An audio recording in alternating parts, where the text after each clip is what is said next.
Oh, Jean-Michel Basquiat, when will you stop being at the center of so many art crime stories? That's right.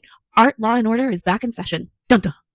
Jean-Michel Basquiat, unfortunately, given that he died at 27 of a heroin overdose, seems to always be involved in these dirty money stories. And this one happens to take us to my home country of Canada, although to the opposite coast. Today, we are going to Vancouver. And you may be asking yourself why this is going to become a real estate story, but I promise I will try to keep it art-centric. Meet Jerry Zhang. My head is blocking the artist next to him because he does not deserve to be part of this story. He does not deserve to be tarred the way that Jerry Zhang does.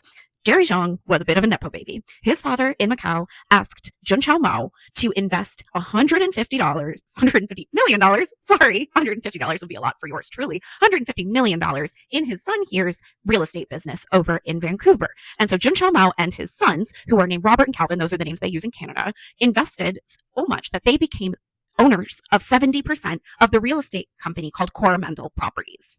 Maybe you saw these guys around Vancouver from 2016 to 2023, but in February of 2023, this company absolutely imploded. Part of this was that soft lumber became extremely expensive during the pandemic, and part of it was that immigration was leading to more people buying these very expensive luxury condos. If you know anything about big cities in Canada, you'll know that luxury condos are very common as far as sightings go. But another reason was just straight up crime. The Mo family alleges embezzlement on the part of Jerry Zhang to the tune of many, many millions of dollars. And so 3 years after the absolute collapse of Coromandel Properties, they are taking him to court. In February 2023, Coromandel asked creditors to back them, even though they were in debt $700 million. And Jerry did not ask the Moes for any input. The Moes didn't hear about the creditor ask until it was in the press. So their sort of bat signal went off. Their spidey senses were tingling, if you will. And they felt that Jerry was no longer being honest with them. And within the year, the company absolutely collapsed. They had 16 ongoing projects, and now you see nothing Coromandel touched in Vancouver. So what does this have to do with the art?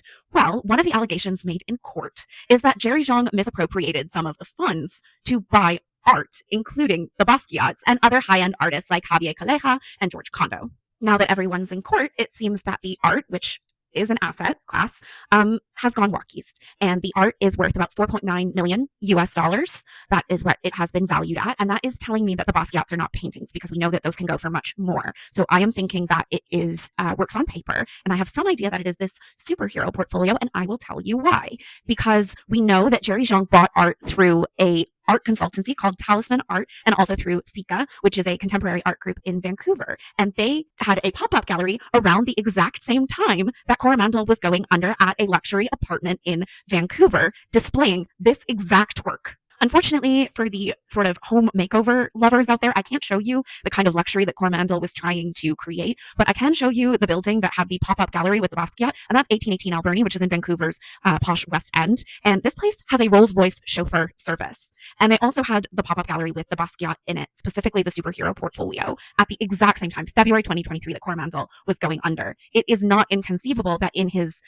need for capital, Jerry Zhang sold the art back to Talisman and Sika. So I think that might be somewhere that the court wants to look, in case Jerry is being honest that he really doesn't have the art anymore, or really doesn't know where it is. But I'm excited to see where this goes.